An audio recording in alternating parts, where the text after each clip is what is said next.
మనం చెప్పుకోబోతున్నాం. ఏంటంటే విశ్వాసం వ్యర్థం అవటం ఏంటి అనేటువంటి ఒక అనుమానం వస్తుంది. ఏ విశ్వాసం వ్యర్థం అవ్వాలి, ఏ విశ్వాసం మనం గట్టిగా చేపట్టాలి అనేటువంటి అది మనం తెలుసుకోవాలి. అంటే మనం క్రీస్తు ప్రభువులోకి రాకముందు అనేక నమ్మకాలు, విశ్వాసాలు మనం కలిగి ఉన్నాం. దేవుడి గురించి, ఆచారాల గురించి, అలవాట్ల గురించి, పద్ధతుల గురించి అనేక నమ్మకాలతో మనం గత కాలంలో జీవించాం. ప్రభువులోకి రాకముందు అనేకమైన నమ్మకాల వలలో మనం ఉన్నాం. అయితే ఇక్కడ దేవుని వాక్యం పౌలు భక్తుడి ద్వారా చెప్పబడుతున్న మాట ఏంటంటే, మీ విశ్వాసం వ్యర్థం అవ్వాలని ఆ కొరింథీ సంఘంలో చెప్తున్నాడు. వాళ్ళు క్రీస్తు ప్రభువులోకి అప్పుడే వచ్చారు, కొద్ది పసితనంలో ఉన్నారు. ఈ మొదటి కొరింథీ పత్రిక అంతా కూడా మార్పు నొందని కొరింథీ సంఘం గురించి మాటలు చెప్పు. మార్పు వాళ్ళే పొందరు. వాళ్ళలో త్రాగుడు త్రాగేవాళ్ళు ఉన్నారు, వ్యభిచారులు ఉన్నారు, విగ్రహారాధన అధికంగా చేసేవాళ్ళు, అతి దేవతల ఆరాధన పూజించేవాళ్ళు ఉన్నారు. చాలా రకరకాలైన ప్రజలైతే అక్కడ ఉన్నారు. అయితే వాళ్ళ గురించి ఇక్కడ కొరింథీ సంఘాన్ని గురించి రాస్తున్నాడు. ఏమంటానంటే, మీ విశ్వాసము వ్యర్థమైతేనే కానీ, మీరు అనేక నమ్మకాలతో ఇక్కడున్నారు, ఆ విశ్వాసాలన్నీ కూడా తొలగించబడాలి. సరైన విశ్వాసాన్ని మీరు పట్టుకోవాలని చెప్తున్నాడు అన్నమాట. దేవుడికి స్తోత్రం. ఏమంటున్నాడు? మీ విశ్వాసం వ్యర్థమైతేనే కానీ నేను ఏ ఉపదేశముగా సువార్త మీకు ప్రకటించాను. మీకు ఒక ఉపదేశం చెప్పాను, దాంట్లో సువార్త ఉంది, మీరు రక్షించబడే సువార్త. ఆ ఉపదేశమును మీరు గట్టిగా పట్టుకొని ఎడల ఆ సువార్త వలననే మీరు రక్షణ పొందుతారు తప్ప మీరు గతంలో పెట్టుకున్న విశ్వాసాల నమ్మకాల్లో మీకు రక్షణ కలగదు, నిత్య జీవం కలగదు, పాప క్షమాపణ కలగదు, తీర్పు నుంచి తప్పుకోలేరు, నరకాగ్ని తప్పుకోలేరు, దేవుని ప్రేమను మీరు అనుభవించలేరని సంగతి చెప్పారు. దేవుడికి స్తోత్రం. కాబట్టి ప్రియమైన దేవుని బిడ్డలారా, గతంలో మనం అనేకమైన నమ్మకాలు, మూఢనమ్మకాలు, మూఢ విశ్వాసాలు మనలో ఉన్నాయి. కానీ ఇప్పుడు దేవుడిలో నిజమైన విశ్వాసాన్ని, నిజమైన దేవుడిని, సజీవుడైన దేవుడిని మనం పట్టుకోవాల్సిన వారమైన దేవుడికి స్తోత్రం. పౌలు కొరింథీ సంఘానికి ఈ ఉత్తరం రాసినప్పుడు అక్కడ ఒక సమస్య ఉంది. అదేంటంటే, కొంతమంది పునరుద్ధానం లేదని బోధించారు. పునరుద్ధానం అనే మాట మీలో కొంతమంది కొత్త అయి ఉంటుంది. పునరుద్ధానం అంటే చనిపోయిన తర్వాత తిరిగి లేవటం. పునరుద్ధానం లేదని కొంతమంది చెబుతున్నారు. అప్పుడు పౌలు స్పష్టంగా చెప్పాడు. ఏం చెప్తున్నానంటే, సత్య సువార్తను మీరు గట్టిగా పట్టుకోకపోతే మీ విశ్వాసం వ్యర్థం అవుతుంది అంటున్నాడు. దేవుడికి స్తోత్రం. ఆ సత్య సువార్త ఏంటో మనం చూద్దామండి. ఒకటి ఏంటంటే, క్రీస్తు పునరుద్ధానాన్ని నమ్మని విశ్వాసం వ్యర్థము. యేసుక్రీస్తు ఈ లోకానికి వచ్చాడు 2026 సంవత్సరాల కిందట. దేవాది దేవుడే, దేవుని వాక్యముగా పిలువబడే యేసే శరీరధారి అయి కన్యమరీ గర్భంలో ఆయన నుండి ఈ లోకంలో మానవుడిగా జన్మించాడు. ఆయన మన కోసం ఈ లోకానికి వచ్చి 30 సంవత్సరాల వరకు ఉండి 37 నుండి 3.5 సంవత్సరాలు పరలోక రాజ్య సువార్తను ఆయన ఈ లోకంలో ప్రకటించాడు. అదే పనిలో ఆయన అనేక మంది రోగులను స్వస్థపరిచారు, మృతులను సజీవులుగా లేపాడు, కుష్ఠరోగులు స్వస్థపరిచాడు, కుంటి గుడ్డివారిని బాగు చేశాడు, ఊదరమైన పెద్ద కడుపుతో ఉన్నటువంటి వాళ్ళని, జలోధర రోగం గల వారిని స్వస్థపరిచాడు, పక్షవాయువు గల వారిని స్వస్థపరిచాడు, మూగవారిని స్వస్థపరిచాడు, గుడ్డి వారిని, చెవిటి వారిని, అనేక, ఒకటని కాదు. ఆ రోజుల్లో ఎన్ని జబ్బులుండే అన్ని జబ్బుల నుండి ప్రజలు తన దగ్గరకు వచ్చిన వారిని అందరినీ కూడా స్వస్థపరిచాడు. దయ్యాలు పట్టిన వారిని విడిపించాడు. దేవుడికి స్తోత్రం. నీటి మీద నడిచాడు ఆయన. ప్రకృతిని శాసించాడు, గాలిని, తుఫానును గద్దించాడు. మనిషితో మాట్లాడినట్టే మాట్లాడు. గాలి నిమ్మళించు, సముద్రము వరకు అంటే నిమ్మళమైపోయింది.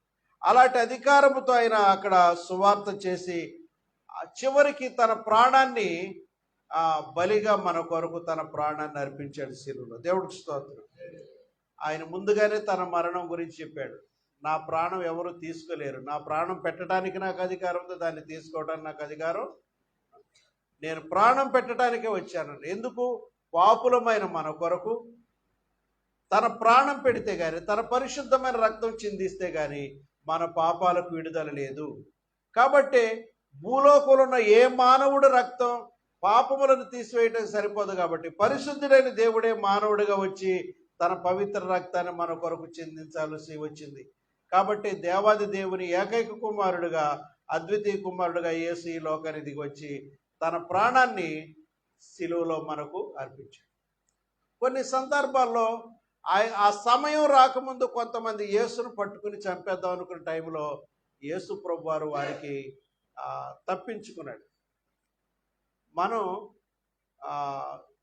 శ్రమల కొరకు లేదా మరణం కొరకు ముందుకు పరిగెత్తక్కర్లే. ఏ సమయంలో ప్రాణం పెట్టాలో, ఏ సమయంలో తప్పించుకోవాలో తెలిసిన వాడు ఆయన. దేవుడికి స్తోత్రం. యేసు ప్రభు శిలువ మరణానికి తను అప్పగించుకున్నాడు. ఆయన ఇస్కరియోతు యోధ అప్పగించడానికి వచ్చినప్పుడు, యోధా నన్ను అప్పగించడానికి వచ్చావరా, నేను ఇక్కడే ఉన్నాను. దేవుడికి స్తోత్రం. నువ్వు చేయవలసింది చేయమన్నాడు. ఆయన ముద్దు పెట్టుకుని, ఇదిగో ఈయన యేసు, యేసు అని పట్టుకోండి అని ఆ యొక్క సైనికులకు రాను వారికి అప్పగించారు. యేసును ఈడ్చుకుని వెళ్ళిపోయారు. ఆ మరుసటి రోజున శిలువకు 9 గంటలకు శిలువకు అప్పగించేసారు. ఇదంతా జరిగింది. ఆయన మన కొరకు శిలువలో వేయాలండి. ఆయన ఒళ్ళంతా కొరడా దెబ్బలు, తలలో ముండ్ల కిరీటం, చేతుల్లో కాళ్ళ మేకులు, ఇవన్నీ భరించింది దేనికోసం అంటే మన రక్షణ కొరకు, మన పాప విడుదల కొరకు. దేవుడికి స్తోత్రం. ఆయన శిలువ మరణం ద్వారానే మన పాపాలన్నీ విడుదల. ఎలాగా? ఆయన నీ కోసం మరణించాడని నమ్మాలి, నీ కొరకు ప్రాణం పెట్టాడని నమ్మాలి, నీ కొరకు సమాధిలోంచి 3వ దినాన్ని తిరిగి లేచాడనే సత్యాన్ని మనం అందరం కూడా విశ్వసించాలి. ఈ మాత్రం దానికే పాప విడుదల కలుగుద్దా అని కొంతమంది అనుకుంటారు. అవును, దేవుడు అలా నిర్ణయించాడు. కఠినమైనటువంటి అభ్యాసాలు చేయటం ద్వారా, కఠినమైన నియమాలు ఆచరించడం ద్వారా, ఏదో చేయలేనంత గట్టి పనులు చేయటం ద్వారా మానవులకు రక్షణ వస్తుందని కొంతమంది కాదు. దేవుడు రక్షణ సులభతరం చేశాడు.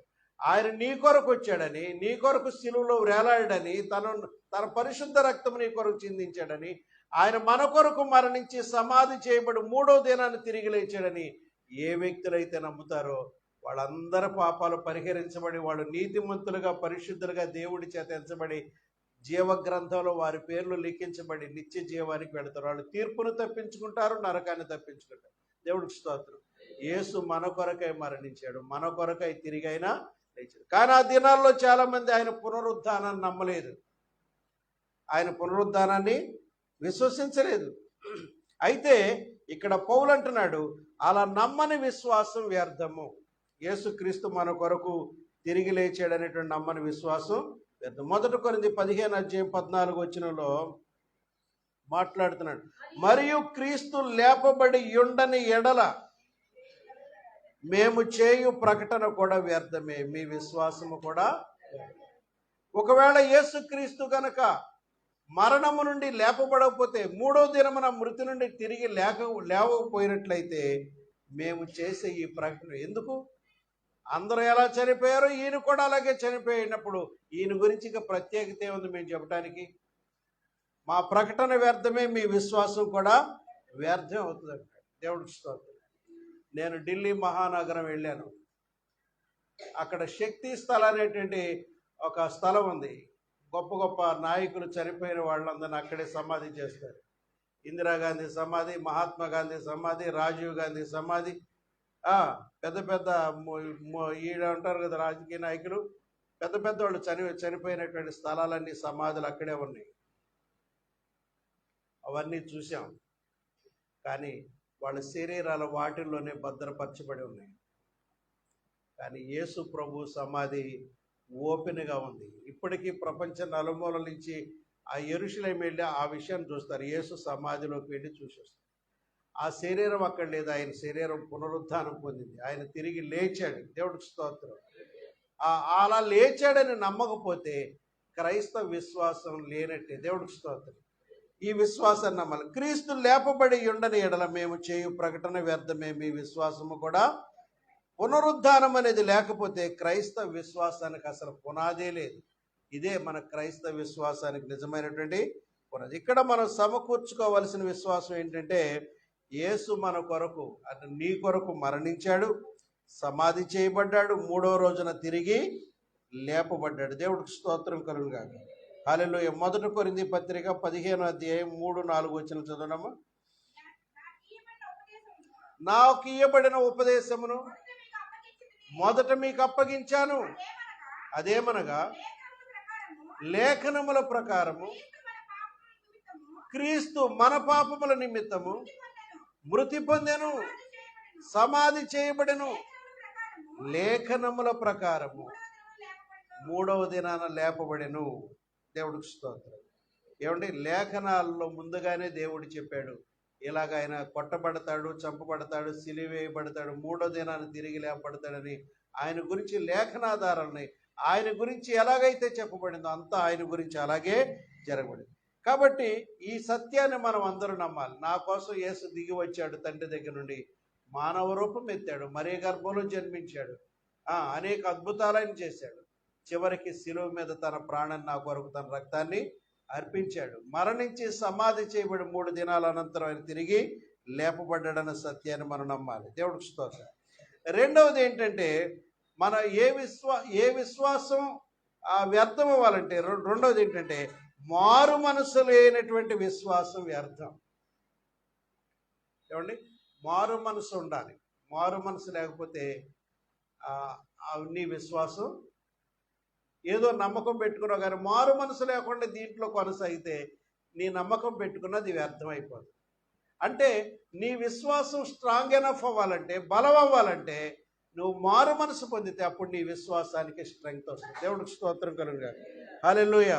కేవలం నోటి మాటతో నమ్మితే సరిపోదు. యేసు ప్రభు కేవలం నోటి మాటతో యేసు ప్రభు నమ్ముకున్నానంటే సరిపోదు. ఎలా ఉండాలంటే, యాకోబు పత్రిక 2వ అధ్యాయం 17వ వచనంలో చక్కని మాట రాయబడింది. యాకోబు చెప్పాడు, అలాగే విశ్వాసము క్రియలు లేనిదైతే అది ఒంటిగా ఉండి మృతమైనదగును. అంటే నీ విశ్వాసం క్రియలు లేని విశ్వాసం అయితే, మారు మనసుకు తగ్గ క్రియలు నువ్వు చేయకుండా ఉన్న విశ్వాసం అయితే, ఆ విశ్వాసం ఒంటరి విశ్వాసం, అది చచ్చిపోయిన విశ్వాసంతో సమానం.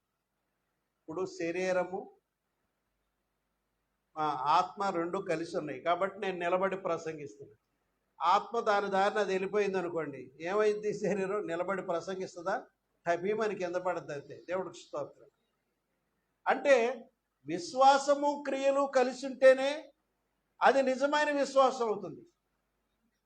ఇప్పుడు శరీరము ఆత్మ రెండు కలిసి ఉంటేనే ఇది నిజమైన ప్రాణి అవుతుంది. దేవుడికి స్తోత్రం. కాబట్టి ప్రాణము లేనటువంటి శరీరము చచ్చిందే, అలాగే క్రియలు లేనటువంటి విశ్వాసము కూడా చచ్చింది. దేవుడికి స్తోత్రం. అంటే నువ్వు మారు మనసు పొంది నీతి క్రియల్లో కొనసాగితేనే నీ విశ్వాసానికి ఫలితం వస్తుంది. కానీ లేకపోతే మారు మనసు పొందకుండా, ఇక్కడ మారు మనసు అనేటువంటి మాటకి అర్థం కూడా తెలుసు. మారు మనసు అంటే నీవే చెడు మార్గాల్లో నడుస్తున్నావో దాన్ని విడిచిపెట్టి వెనక్కి తిరిగి ఆ చెడు మార్గాలు విడిచిపెట్టాలి. నిజదేవుడుగా యేసు ప్రభువుని నమ్ముకోవాలి. అది మారు మనసు. మారు మనసు ఏంటమ్మా? నువ్వు వెళుతున్న చెడు త్రోవలన్నీ వదిలిపెట్టాలి, చెడు అలవాట్లన్నీ వదిలిపెట్టాలి. నిజదేవుడిగా యేసు ప్రభువుని నమ్ముకోవాలి. విచారం ఏంటంటే, చాలామంది క్రైస్తవులు నిజమైన దేవుడినే తెలుసుకుంటారు కానీ చెడు మార్గాలు ఇంకా వదలరు. వాళ్ళు మారు మనసు పొందినట్టు కాదు. చాలామంది ఈ లోకంలో అనేక మత విశ్వాసాలు గలవాళ్ళు ఏ చెడుగు చేయరు, ఏ తప్పు చేయరు చాలామంది ఉన్నారు. కానీ నిజదేవుడు యేసు ప్రభు అని అంటే వాళ్ళు నమ్మరు. కనుక వాళ్ళకి మారు మనసు లేదు. మారు మనసు అంటే చెడు క్రియలు వదిలిపెట్టాలి, నిజదేవుడిని నమ్ముకోవాలి. హల్లెలూయా. కాబట్టి ఇక్కడ ఉన్నటువంటి సంఘస్థులందరూ కూడా మీ చెడు మార్గాలు విడిచిపెట్టి నిజదేవుడిగా యేసు ప్రభువుని ఎవరైతే వెంబడిస్తున్నారో వారే నిజమైన మార్పు కలిగిన వాడు. వాళ్ళ విశ్వాసం సజీవమైన విశ్వాసం. లేకపోయినట్లయితే నీలో సరైనటువంటి భక్తి విధానం లేకపోతే నీ విశ్వాసం చచ్చిన విశ్వాసమే. దానివల్ల నీకు ఎలాంటి ప్రయోజనం లేదు. దేవుడికి స్తోత్రం. కేవలం నోటితో నమ్మటం సరిపోదు, అలాగే క్రియలు, అలాగే మీ విశ్వాసం క్రియలు లేనిదైతే అది ఒంటరిగా ఉండి మృతమైన దగును. మార్పు లేని విశ్వాసము మతపరమైన భావోద్వేగం మాత్రమే అవుతుంది. దేవుడికి స్తోత్రం. నీది మార్పు లేని విశ్వాసం అయితే ఏదో మతపరంగా ఏదో భావోద్వేగం కలిగి మా దేవుడు మా మతం అనుకుని తిరగటమే తప్ప నీకే లాభం లేదు. దేవుడికి స్తోత్రం. మా మతం అనుకున్న వాళ్ళు ఏం చేస్తారు చెప్పరు? మార్పు లేని వాళ్ళు క్రిస్మస్ని చాలా భయంకరంగా పెద్దగా ఆడంబరంగా చేస్తారు. పెద్ద స్టార్ ఎట్టేసుకుంటారు. స్టార్ ఎట్టో నేను తప్పంటలా, వాళ్ళు చేసే ఆర్భాటాలు ఎంత కాదు. ఈ గుడికి సున్నాల కాడి నుంచి, వాళ్ళు ఇంటికి సున్నాల కాడి నుంచి, పిండి వంటలు, మంచి వస్త్రాలు, ఇవన్నీ తప్పట్లేదు. వాటికే ప్రాధాన్యం ఇస్తారు. ఆ రోజున మంచి పట్టుబట్టలు కట్టుకుపోతే అది క్రిస్మస్ కానే కాదు అనుకుంటారు వాళ్ళు. అది ఆరాధనగా భావించాలి కానీ ఆచారాలు కాదు దేవుడు పాటించే. దేవుడికి స్తోత్రం. ఏమండి, ఈరోజు మనం ఏ వేసుకు తిన్నాం అనేది కాదు, మనం దేవుడి సన్నిధికి వెళ్ళి ఆరాధించుకున్నావా లేదా, ఆత్మతో సత్యంతో ఆరాధించుకున్నాను. గతంలో క్రిస్మస్లో, ఈస్టర్ పండుగ మా తామరకుల్లో ఏం చేసేవాళ్ళు అంటే ఒక సాంఘిక నాటకం చేసేవాళ్ళు.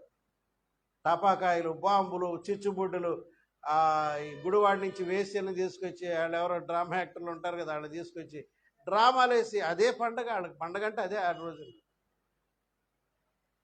అది కాదు.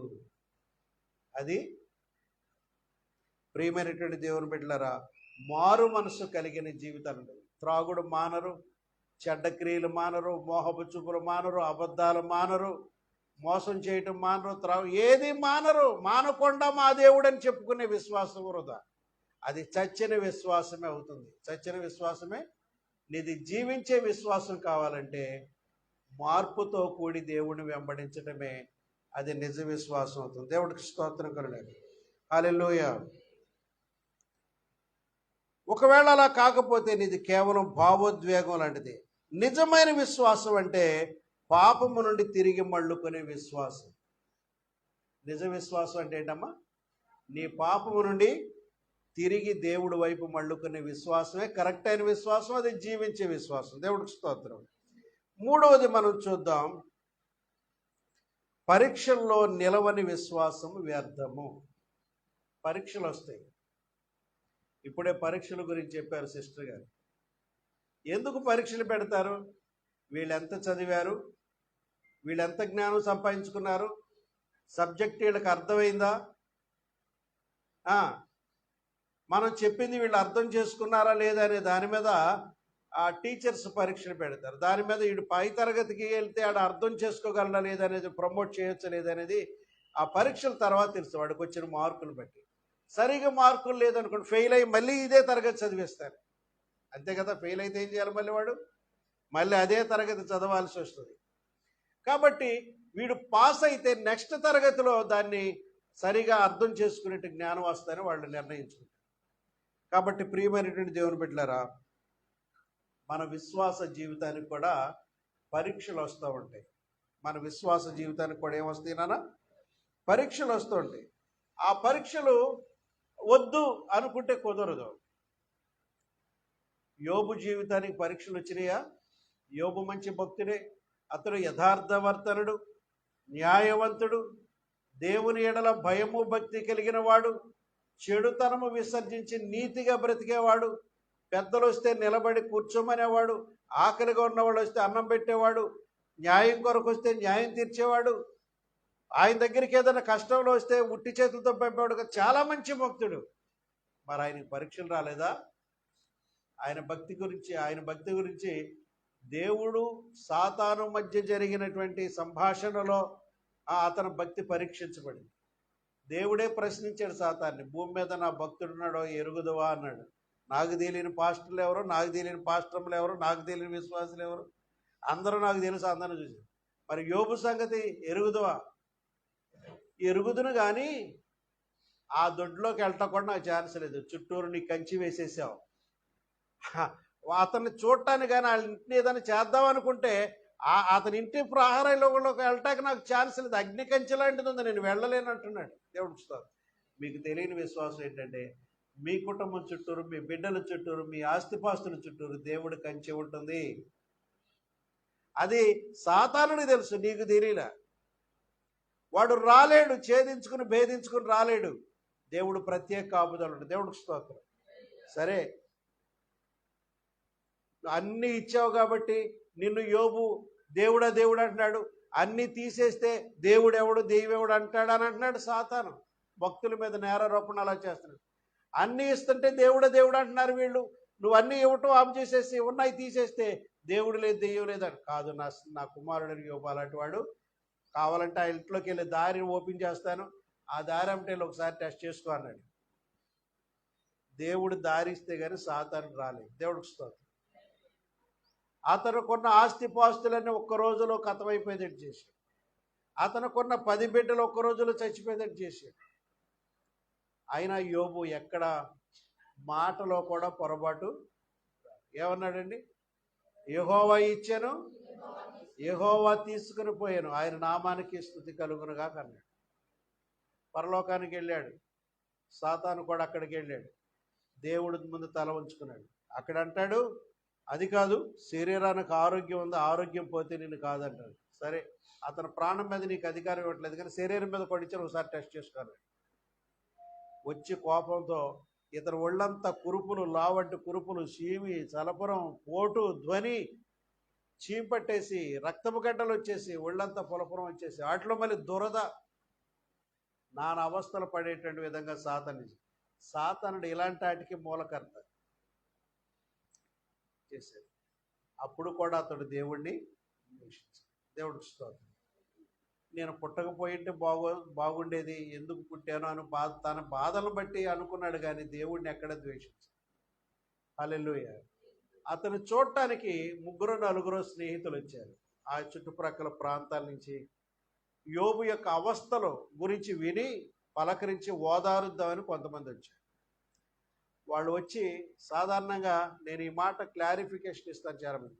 వచ్చినటువంటి స్నేహితులు కానీ బంధువులు కానీ ఎన్నాళ్ళు ఉంటారు ఒక స్నేహితుడి దగ్గర చెప్పండి? మామూలుగా అనుకుందాం 2 రోజులు 3 రోజులు. ఈ రోజుల్లో ఆడెంతో ముఖ్యమైన స్నేహితులు అంటే ఒక వారం. పూర్వకాలంలో కాబట్టి దూరం నుంచి వచ్చారు కాబట్టి పోని 1 నెల ఉన్నారనుకుందాం. వాళ్ళు వచ్చి వెళ్ళే లోపలనే అతని శరీరం ఆరోగ్యం పొందింది. దేవుడికి స్తోత్రం. వాళ్ళు ఉండగానే ఆ శరీరం మానుకట్టేయటం మొదలెట్టింది. ఆ శోధనలన్నీ ముగిసిపోయినాయి. అతని శరీరం అంతా అతను అన్నాడు, నా దేవుడు సజీవుడు, నా దేహం సువర్ణ వలె దేవుడు చేస్తాడు, నా దేవుడు మంచివాడు శ్రేష్ఠుడు అని కష్టంలో కూడా దేవుడిని గనపరిచాడు. దేవుడికి స్తోత్రం. పరీక్షలు వస్తాయి, పరీక్షలు రావని కాదు, నీ జీవితంలో నీ భక్తి కరెక్ట్ అయిందో కాదో తేల్చుకోవడానికి నీ జీవితానికి పరీక్షలు వస్తాయి. పరీక్షల్లో మనం స్ట్రాంగ్గా ఉండాలి. సరైన ఒప్పుకోవాలి. నా దేవుడు మంచివాడే అనాలి. అలా కాకుండా దేవుడు అన్యాయస్తుడు, నాకు కీడు చేశాడు, నేను పరిశుద్ధురాలని, నీతిమంతుడు, నాకెందుకు ఇలాంటి తిప్పలు పెట్టాడని దేవుడిని ఎక్కడ మనం అపకీర్తిపాలు చేయకూడదు. దేవుడికి స్తోత్రం. కాబట్టి పరీక్షల్లో నిలబడని విశ్వాసం వ్యర్థం. మత్తయి సువార్త 13వ అధ్యాయంలో అక్కడ ఉంటుందండి, విత్తనాలు గుర్చిన ఉపమానం ఉంటుంది. ఆ విత్తనాలు గుర్చిన ఉపమానంలో విత్తువాడు విత్తుటకు బయలుదేరను, కొన్ని విత్తనములు త్రోవ ప్రక్కన పడెను, కొన్ని విత్తనములు ముండ్ల తుప్పల్లో పడెను, కొన్ని విత్తనములు రాతి నేలను పడెను, కొన్ని విత్తనములు మంచి నేలను పడెను. మంచి నేలలో పడిన విత్తనాలు 30 60 100 ఫలం వచ్చింది. ముండ్ల తుప్పల్లో పడిన విత్తనాలు మొలిచినాయి కానీ అణిచివేయబడి అక్కడే ఉండిపోయి చచ్చిపోయింది. రాతి నేలను పడిన విత్తనాలు ఎదిగినాయి కానీ రాతి నేలలోకి వేళ్ళు చొప్పించుకొనలేక అవి కూడా చచ్చిపోయాయి. త్రోవ పక్కన పడిన విత్తనాలను పక్షులు వచ్చి తినేసి ఇంతకీ మంచి నేలనియే మొలిసింది. దేవుడికి స్తోత్రం. అయితే ఇక్కడ ఏంటంటే రాతి నేలలో ఉన్న విత్తనాలు ఏమైపోయారంటే అవి పైకి ఎదగ. కాబట్టి నీలో వాక్యం పడినప్పుడు నువ్వు ఫలించాలంటే నీలో కఠినత్వము, మొండితనము, అవిశ్వాసము, కనికరము లేని హృదయం నీలో ఉంటే నీలో దేవుని వాక్యం ఫలించదు. దేవుడి స్తోత్రం. నీ హృదయం మెత్తన చేయబడాలి. నీ హృదయము మెత్తన చేయబడాలి. నీ హృదయం మెత్తన చేయబడితేనే అక్కడ వాక్యం ఫలిస్తుంది. హల్లెలూయా. చాలా మందిలో వాక్యం ఫలించకపోవటానికి, వాక్యానుసారంగా అనేకులు జీవించకపోవడం గల కారణం ఏంటంటే వాళ్ళల్లో కఠినత్వాన్ని తీసేసుకోరు. కొంతమంది వాక్యం చెబుతుంటే సెల్ ఫోన్లు చూసుకుని ఎటువంటి తిప్పుతుంటారు, స్క్రోలింగ్ చేస్తుంటారు. ఇంకా వాళ్ళల్లో ఒక వాక్యం ఏమి వెళుతుంటుంది. కొంతమంది అలా చాటింగ్ చేస్తూ ఉంటారు ఇక్కడి నుంచే. ఇంకా టైం లేదు నీకు, ఇక్కడి నుంచి వెళ్ళిన తర్వాత చాటింగ్ చేసుకోకూడదా? ఒక్క మెసేజ్ కూడా పోకుండా ఇక్కడ చాటింగ్లు చేయకపోతే ఇంటికి వెళ్ళి చేసుకుని సాగొచ్చుగా. దేవుడికి స్తోత్రం. ఇక్కడికి వచ్చిన తర్వాత సెల్ ఫోన్ స్టాప్లో పెట్టండి, అట్లా చూడొద్దు మీరు. వాక్యం కొరకైతే చూడండి. ఇక ఇతరత్ర విషయాల్లో మనం వాటి కొరకు ఆసక్తి పెంచుకోవద్దు. మనం చాలా పరిశుద్ధ దేవుని సన్నిధిలో ఉన్నాం. నిర్లక్ష్యం ఉంటే డిప్పకాయలు వేస్తాడు దేవుడు, నిర్లక్ష్యం ఉంటే కొడతాడు దేవుడు, నిర్లక్ష్యం ఉంటే తీర్పులు వస్తాయి మనకి. అనవసరం తీర్పులు వచ్చేది అందుకేనే మనకి. మనం జీవించవలసిన రీతిలో జీవించకపోతే దేవుడు మనల్ని శిక్షిస్తాడు. దేవుడికి స్తోత్రం.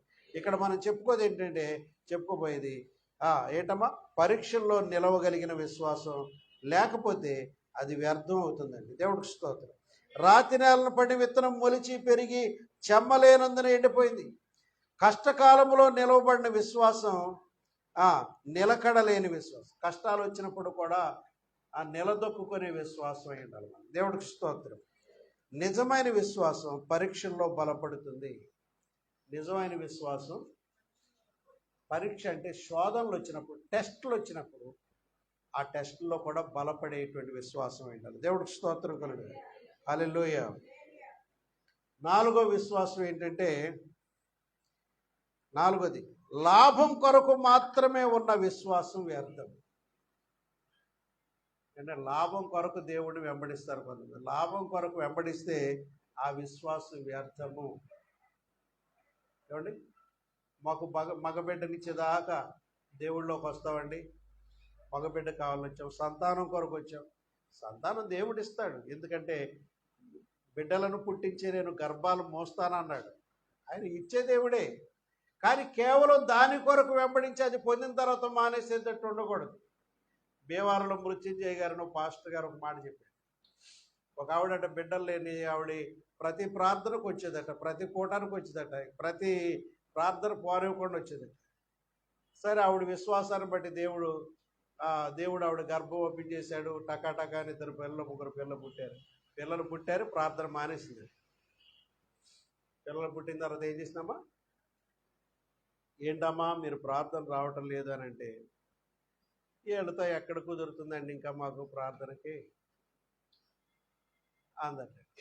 అప్పుడు ఆయన అన్నాడ, నీకు దేవుడు బిడ్డలనిచ్చి తప్పు చేశాడమ్మా అన్నాడు. దేవుడు నీకు బిడ్డలనిచ్చి, కొంతమంది ఆశీర్వాదాలు పొందుకుంటారు కానీ పొందుకున్న వెంటనే టక్కున ఆఫ్ చేసేస్తారు. వాళ్ళు పిల్లోడికి పెళ్ళి అవ్వట్లేదని దేవుడి దగ్గరికి వస్తారు. తీరా పిల్లోడికి పెళ్ళి అయిపోతే ఆవిడ రాదు, ఆయన రాడు. అంత పెళ్ళి అయిపోయింది కాబట్టి అట్లాంటి వాళ్ళు మన కైకిలోళ్ళు ఉన్నారు. మన ప్రార్థన కోసం వచ్చి పిల్లోడు పెళ్ళి అయిపోయింది, టక్కున ప్రార్థన ఆఫ్ చేశారు. బైబిల్ కొనుక్కున్నారు, దేవుడిని వెంబడించారు అని. ప్రియమైన దేవుని బిడ్డలారా, మీ విశ్వాసము అలాంటి లాభం కొరకు సంపాదించుకునే కొరకు విశ్వాసం అయితే ఆ విశ్వాసం నేను పరలోకానికి చేర్చలేదు. దేవుడికి స్తోత్రం కలుగాలి. హల్లెలూయా. కాబట్టి కొంతమంది లాభం కొరకే నమ్ముకుంటారు, కొంతమంది దేవుడిని ఆశీర్వాదాల కోసం మాత్రమే అనుసరిస్తారు. యోహాను సువార్త 6వ అధ్యాయంలో యేసు రొట్టెలు పంచిపెట్టినప్పుడు జనాలు చాలామంది వెంబడించారండి. యేసు ప్రభు రొట్టెలు పంచిపెట్టినప్పుడు చాలామంది ఆయన వెంబడించారు. కానీ ఆయన చెప్పినటువంటి కఠినమైన బోధకు వెనక్కి తిరిగి వెళ్ళిపోయారు. కొంతమంది వెనక్కి తిరిగి వెళ్ళిపోయారు. ఏంటి యేసు ప్రభు చెప్పిన కఠినమైన బోధ ఏంటో తెలుసా? వేల కొలది జనం ఆయన వెంబడించారు. ఆ సంగతి మీకు తెలుసు. ఒక రక్తస్రావ రోగ స్త్రీ ఆయన పట్టుకుంటే చాలా కష్టపడింది. జక్కయ్య అనేవాడు ఆయన్ని చూడటానికి వీలు లేక ముందుకు పరిగెత్తే చెట్టెక్కి చూశాడు. అంత జనం క్రౌడ్ ఆయన వెనకాల ఉండేది కదా. అయితే ఇక్కడ యేసు ప్రభు రొట్టెలను 5 రొట్టెలు 2 చిన్న చేపలను వేల కొలది జనానికి ఆయన పంచిపెట్టినప్పుడు జనాలు కూడా సమృద్ధిగా ఉన్నారు. కానీ ఒక సందర్భంలో ఒక బోధ జీర్ణించుకోలేక ఆయన్ని వెంబడించిన వారు ఆయన వదిలిపోయారు. ఏంటి ఇంతకీ వాళ్ళు జీర్ణించుకోలేకపోయిన విషయం ఏంటి? యేసు ప్రభు ఇక 2-3 రోజుల్లో సిలువకు ఎక్కబోతాడు, సిలువేయబోతారు ఆయన తన దగ్గర ఉన్నటువంటి వందలాది మంది శిష్యుల మధ్య ఒక మాట అన్నాడు. ఏమన్నా అంటే, నా శరీరము తిని నా రక్తము త్రాగువాడే నిత్య జీవము గలవాడు, అది తిని త్రాగకపోతే మీలోంచి ఏముండదని. ఏంట్రీదా, ఏం మాట ఇదా, ఏం బోధరిదా, ఏంట్రా ఈ ఉండగా ఉండగా ఈయన పిచ్చి పీక్ స్టేజ్కి వచ్చేసింది. ఆయన నన్ను తినండి అంటున్నాడు, నా ఏంటి నా రక్తం త్రాగండి, నా శరీరం పీక్కు తినమంటాడు ఏంట్రా. చ ఇక్కడ తెలిపోతారండి నేను వాళ్ళందరూ కూడా పలుకుని టకటకటకటా వెళ్ళిపోయారు. ఇక మరి వాళ్ళు ఎప్పటికీ, మీరు కావాలంటే యోహాను సువార్త 6:66 చదవండి. యోహాను సువార్త 6:66 వచ్చింది. అప్పటి నుండి ఆయన శిష్యులే వాళ్ళు, ఆ శిష్యులు అనేకులు వెనక్కి తీసి మరి ఎప్పటికీ ఆయన దగ్గరికి తిరిగి రాలేదటండి. వదిలేసుకున్నారు ఒక బోధకి, ఒక మాటకు. అది అపార్థం. నాయనా దీని అర్థం ఏంటో మాకు తెలియదు, నువ్వు అన్ని ఆత్మీయ సత్యాలు చెబుతావు, ఈ మాటకేంటో అర్థం చెప్పమంటే సరిపోయేదిగా. అక్కడ దాకా ఆగల, ఎగేసుకుని వెళ్ళిపోయారు అందరూ కూడా. ప్రభా దీని అర్థం ఏమన్నా ఉందా మాకు, ఏంటి నాయన నిన్ను పీక్కు తింటాం ఏంటి తండ్రి, నీ రక్తం త్రాగం ఏంటి తండ్రి, ఇది చాలా కఠినంగా ఉంది, మాకు కొంచెం అర్థమైందని చెప్పు ప్రభు అంటే సరిపోయేది. ఒక పావుగంట ఆగి లేదా మీటింగ్ అయిన తర్వాత మా ప్రభువుని అడిగితే సరిపోయింది. కానీ విస్తారమైన వందలాది మంది శిష్యులు ఆ దినాన్ని ఆయన విడిచిపెట్టేసి మరి ఎప్పటికీ ఆయన దగ్గరికి రాకుండా తిరిగి వెళ్ళిపోయారటండి. యేసు ప్రభువారు అన్నాడు, మిగతా 12 మంది శిష్యులు మీరు కూడా వెళ్ళిపోవాలనుకుంటున్నారా అన్నాడు. చదవమ్మ అక్కడ మాట్లాడు, చదువు. కాబట్టి యేసు ఏమయ్యా 12 మంది అపొస్తలులు మీరు కూడా వెళ్ళిపోవాలనుకుంటున్నారా అన్నాడు.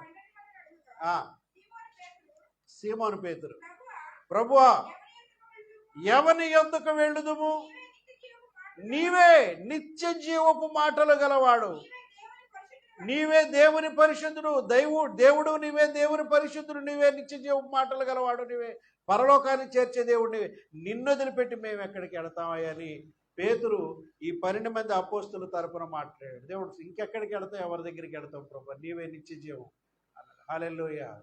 అలా దేవుడి దగ్గర స్థిరంగా ఉండాలి. కొంతమంది ఆయన్ని వదిలిపెట్టి వెళ్ళిపోయారు, కొంతమంది కాదు చాలా మంది ఆయన్ని వదిలిపెట్టి వెళ్ళిపోయారు. అపార్థమాట. ఎందుకేంటంటే నా శరీరము తిని నా రక్తము త్రాగువాడే నిత్య జీవము గలవాడంటే దాన్ని ఉపమాన రూపంగా చెప్తున్నాడు. రొట్టెను ఒక శరీరముగా పెట్టి ద్రాక్ష రసాన్ని పెట్టి ఇది రక్తము, ఇది శరీరము, నా యొక్క శరీరానికి గుర్తుగా దీన్ని మీరు తీసుకొని తినండి, నా రక్తానికి గుర్తుగా మీరు త్రాగండి. విశ్వాసంతో తీసుకుంటే నా స్వభావము, నా మంచితనము, నా గుణలక్షణాలు, గుణశీలత అంతా మీలోకి వస్తుంది. నా శిలువ మరణం మీరు ఎప్పుడూ జ్ఞాపకం చేసుకుని, నేను ఎంతో పరలోకంలో పరిశుద్ధ దేవుడిని అయ్యుండి మీ కొరకు అక్కడి నుంచి దిగొచ్చి నా ప్రాణం అర్పించాను, నేను చేసినటువంటి గొప్ప కార్యాన్ని మీరు ఎప్పుడు జ్ఞాపకం పెట్టుకోండి, మర్చిపోవద్దు దీన్నని. మీరు అనుదినము చేస్తారో, వారానికి ఒకసారి చేస్తారో, నెలకొకసారి ఆచరిస్తారో, ఈ రొట్టెను ద్రాక్ష రసాన్ని మీరు నా శరీరం అనుకుని, నా రక్తం అనుకుని మీరు తీసుకుని నా శిలువ మరణాన్ని మీరు జ్ఞాపకం చేసుకోండి. మీ కొరకు ఎన్ని కొరడా దెబ్బలు తిన్నాను, ముండ్ల కిరీటం భరించారు, చేతుల్లో కాళ్ళల్లో శీలమేకలేసి బిగించారు, డొక్కలో బల్లె పొడి పొడిచారు. ఇంత ఘోరమైన మరణం మీ కొరకు నేను అనుభవించాను కాబట్టి నన్ను జ్ఞాపకం చేసుకుంటానికి యేసు ప్రభువారు దానికి శిలువ మరణానికి ముందే చెప్తే ఆ మాట విని పారిపోయారు. కానీ తిరిగి ఎప్పటికీ దేవుడి దగ్గరికి రాలేదు. దేవుడికి స్తోత్రం. కాబట్టి కఠినమైన బోధకు కొంతమంది వెళ్ళిపోయారు. సౌకర్యం ఉన్నప్పుడే కొంతమంది నమ్ముతారు, కానీ వారి విశ్వాసం నిలబడదు. సౌకర్య బోధలు కావాలి కొంతమంది, కఠిన బోధలు అక్కర్లా. వాళ్ళు గట్టిగా ఒక మాట తాగింది అనుకోండి, అంతటితో గుడ్ బై అంటే వెళ్ళిపోతారు, దేవుడి సన్నిధికి మరలా రాదు. వాళ్ళు ఏమనుకుంటారంటే నాకు తగలకూడదని. ఒక అమ్మాయి ఇట్లా తల ఉంచుందంట, కూర్చున్నాం మేము, మాటికి ఎదరికి తల ఉంచుందంట. ప్రార్థన అయిన తర్వాత పాస్టర్ గారు నన్ను అడిగాంట, ఏంటమ్మా నేను వాక్యం చెప్పినప్పుడు తల కింద కొంచుతున్నావు ఏంటన్నా అంటే, ఆ మాట నా వెనకాల ఉన్న ఆవిడ తగలాడారండి అని అన్నాడు. ఏంటంట ఆ మాట ఆవిడకైతే సూట్ అవుతుందండి, అందుకని సరాసరి ఆవిడకి వెళ్ళి పొడుచుకోవాలని ఆ మాట నేను తలకాయ వంచేస్తానండి అయ్యారు. మీరు అన్న మాట సరిగా నాకు కాదు, నా వెనకాల ఉన్నదానికి తగలాలి. కొంతమంది ఇలాగుంటారు. చెప్పే బోధ నాకు కాదనుకుంటున్నావా? ప్రతి ఒక్కరితో దేవుడు మాట్లాడతాడు.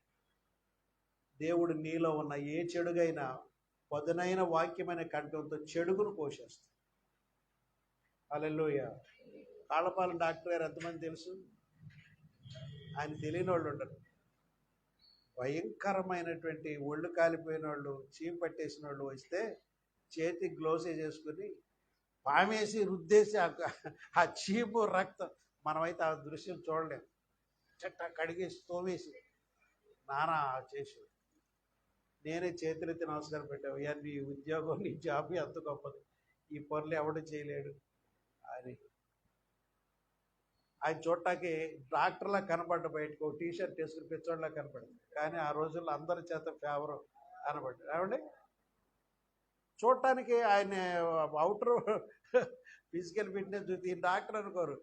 లుంగి వేసుకున్నాం లేదా ఏం వేసుకుని టీషర్ట్ వేసుకుని వచ్చేస్తాడు అక్కడికి. కానీ ఆయన చేసే సేవలు అమోఘంగా చేశాడు. ప్రజలందరూ వాళ్ళు ఇప్పుడు లేడు కానీ చనిపోయారు. ఆయన కూడా హార్ట్ అటాక్ చనిపోయారు. దేవుడికి స్తోత్రం. ప్రియమైన దేవుని బిడ్డలారా, సౌకర్యం ఉన్నప్పుడే కొంతమంది నమ్మే విశ్వాసం నిలబడదు. నిజమైన విశ్వాసం క్రీస్తు కొరకు బాధను కూడా అంగీకరిస్తుంది. దేవుడికి స్తోత్రం. నువ్వు నిజమైన విశ్వాసం కలిగి ఉన్నావంటే క్రీస్తు కొరకు నీకు బాధ వచ్చినా దాన్ని అంగీకరించాలి. క్రీస్తు కొరకు శ్రమలు వచ్చినా అంగీకరించాలి. క్రీస్తు నిమిత్తం బాధలు పొందినా సంతోషంగా ఉండాలి. పౌలు శీలను కొరడాలతో బెత్తాలతో కొట్టి ఫిలిప్పీ జైల్లో వేశారు. ఆ దేవుడిని ఆయన నిందించారు. అక్కడ నిందించారమ్మా? చప్పట్లు కొట్టి పాటలు పాడారు. సంఖ్యలు వేయబడి బొండలు, కాళ్ళు బయటికి రాకుండా బొండలు వేసి బిగించారు. చేతులకు సంఖ్యలు ఉన్నాయి. అక్కడ దేవుడిని గానాలు చేసి పాటలు పాడారు. హల్లెలూయా. ఇంకేం చేశారు? ప్రార్థనలో దేవుడు అక్కడ పెద్ద షేక్ ఇచ్చేసాడు. భూకంపం వచ్చేసి చెరసాల పునాదులు అదిరిపోయి అందరి బంధకాలు ఊడిపోయి తలుపులు తెరుచుకుని అద్భుతం చేశాడు. దేవుడికి స్తోత్రం. కష్టకాలంలో దేవుడిని ఆరాధిస్తే అద్భుతాలు చూస్తావు. హల్లెలూయా. గొడ్రాల జయగీతం ఎత్తి పాడు అంటున్నాడు. నీ అపజయాల్లో, అనారోగ్యాల్లో అలాగే మునగదీసి కూర్చోమాక, నన్ను జయకీర్తనలు పాడమంటున్నాడు దేవుడు. నువ్వు ఏ సమస్యతో ఉన్నా సమస్యలో మునగదీసి కూర్చోవద్దు, జయకీర్తనలు పాడు. దేవుడికి ఇవ్వాల్సిన ఘనత. దేవుడికి స్తోత్రం. కష్టములందు స్తుతింతు, నష్టములందు కష్టములందు స్తుతింతు, నష్టములందు నిష్ఠాదే కదా, శ్రేష్టమాదే కదా, సృష్టి నీదే కదా, నిష్ఠాదే కదా, శ్రేష్టమాదే కదా, సృష్టి నీదే కదా. సదా స్తుతి,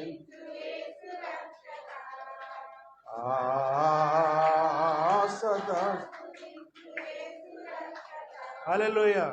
నిష్ఠ కలిగిన జీవితం అంటే తెల్లారగట్టెప్పుడు లేచిపోయి చన్నీళ్లలో పోయి గడగడగడగడ వణుకుతూ, వణకటం అంటే అది కాదు. నీళ్లలో చలిలో దిగి వణికి వత్తం కాదు. దేవుడి పట్ల భయం కలిగి జీవించు. దేవుడున్నాడు, చూస్తున్నాడు అనేటువంటి ఒక భయం నీలో ఉండాలి. కానీ ఆ కఠిన నియమాలు తెల్లారగట్ట ఇప్పుడు 3 గంటలు లేచిపోయి చన్నీళ్ళలో దిగి స్నానం చేసి తడి బట్టలతో అనుకుంటా గడగడ ఇంటికి పరిగెత్తు రావటం కాదు. అది కాదు. నేను తమిళనాడు చూసి ఇలాంటి స్నానాలు చాలామంది అక్కడ చేస్తారు. అది కాదండి. వణకటం అంటే అది కాదు. నువ్వు బూతు మాట మాట్లాడేటప్పుడు దేవుడు చూస్తున్నాడని భయపడాలి. మోహము చూస్తున్నప్పుడు దేవుడు చూస్తున్నాడని భయపడాలి. అబద్ధం ఆడేటప్పుడు దేవుడు ఇక్కడ ఉన్నాడు నా పక్కన, నేను మూతిమే కొడతాడని భయపడాలి.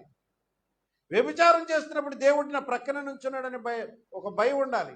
ఒక తప్పు చేస్తున్నప్పుడు, మోసం చేస్తున్నప్పుడు, లంచం పుచ్చుకునేటప్పుడు ఇది దేవుడికి ఇష్టం లేని పని కదా అని నువ్వు నమ్మాలి. దేవుడికి స్తోత్రం. నువ్వు చేసేయాన్ని చేస్తూ భయం లేకుండా చేస్తే అది సరైన విశ్వాసం కాదు. దేవుడికి స్తోత్రం. హల్లెలూయా.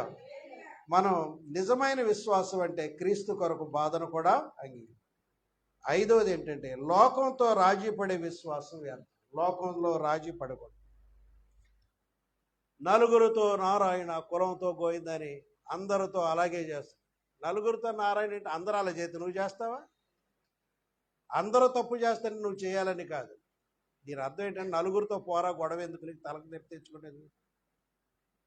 నువ్వు క్రైస్తవుడు నలుగురితో కాదు, వాడు ఒంటరైన సరే పోరాటం చేస్తాడు. చచ్చిన బెత్తులు కాలం ఇది ఇటు వెళ్తుందిగా.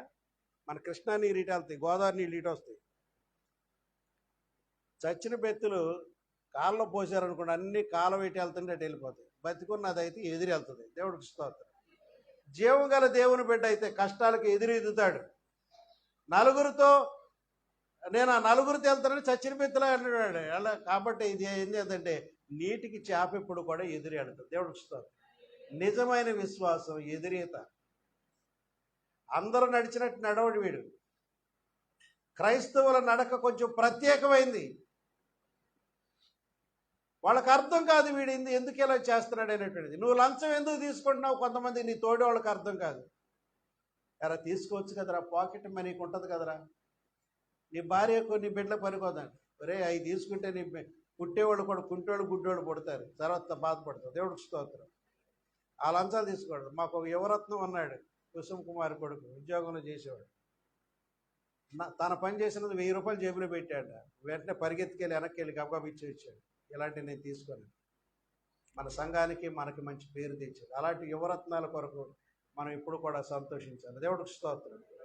అది కదా భక్తి నేర్పించడం అంటే. భాగ్యశ్రీ అంత ఇక్కడి నుంచి వెళ్ళిన తర్వాత నా భక్తి పునాది ఇక్కడ ఏర్పాటు చేసుకెళ్ళాయి గారు. నాకు ఎంతో దేవుడి మీద స్ట్రాంగ్ అయిన విశ్వాసం వచ్చింది. దేవుడికి స్తోత్రం. ఇలాంటి సాక్ష్యాలు ఉన్నప్పుడు మేము ఎంతో సంతోషిస్తాం. నన్ను కనపరిచారు కాదు, భక్తి విషయం నేర్పించడానికే మేము ఉన్నది. తప్పు చేయమని ఏ సేవకుడు అనడం. దేవుడికి స్తోత్రం కలుగును కాదు. హల్లెలూయా.